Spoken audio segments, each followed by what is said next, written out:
thing I've been working on recently is taping myself because I got a bunch of things that I think I like up here, but I never share them with anybody.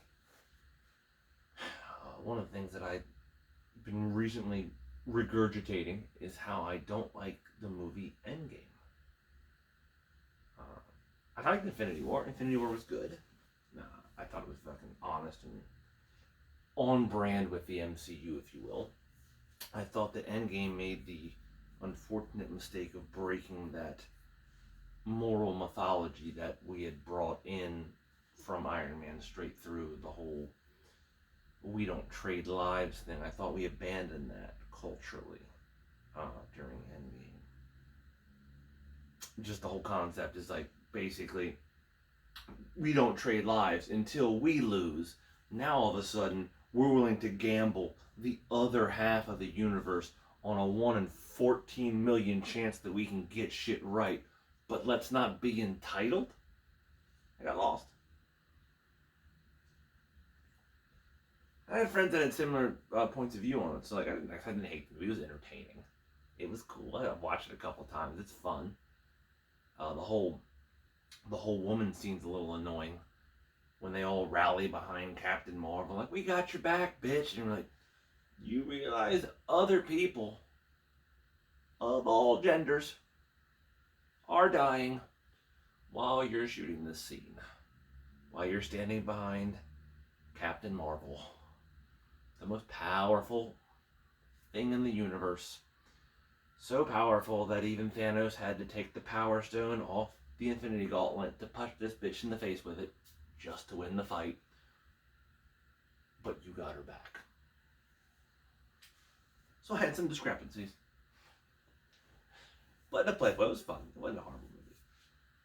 But I think I wrote what I would consider to be a better ending, at least philosophically. Now, cinematically, I don't know because I don't give a shit about any of that nonsense.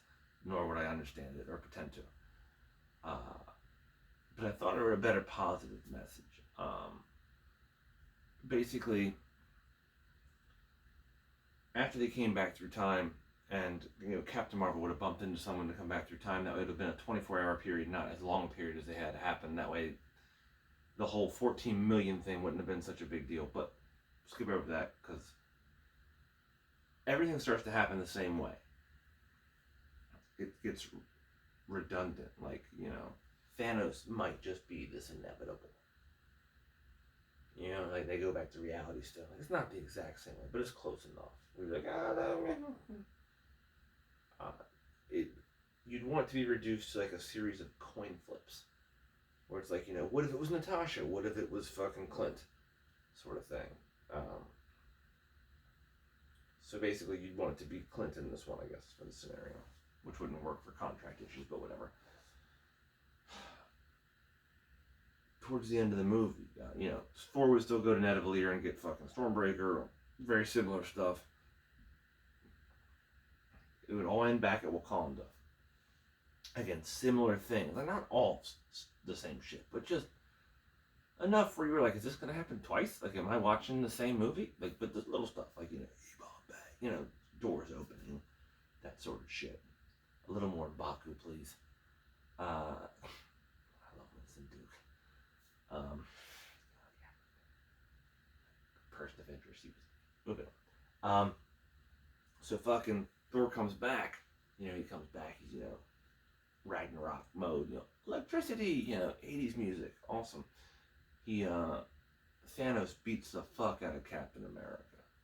Just beats him to death. Like, like almost like, hey, I can do this all day. And then he like falls and collapses. You're like, oh my god, even Captain America's done fighting? Not Captain America. That's America's ass. Anyways, Thor comes back with Stormbreaker. Aims for the head. Thanos ducks. Stormbreaker, lands on the ground, tree, something. Where it's, iconic. Then Thanos goes to snap. And then the greatest reveal, I don't know, ever. If there's a better one, I would love to know what the reveal would be. Thanos can't snap because they zoom in. And in between Thanos' fingers is Ant-Man.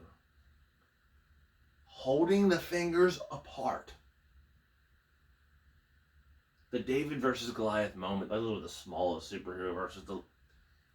Okay, fine. Then, only then, do you see someone grab Stormbreaker. Then, and only then, can Captain America do this all day? Is he worthy of holding the hammer of Thor? He gets the lops off Thanos' head.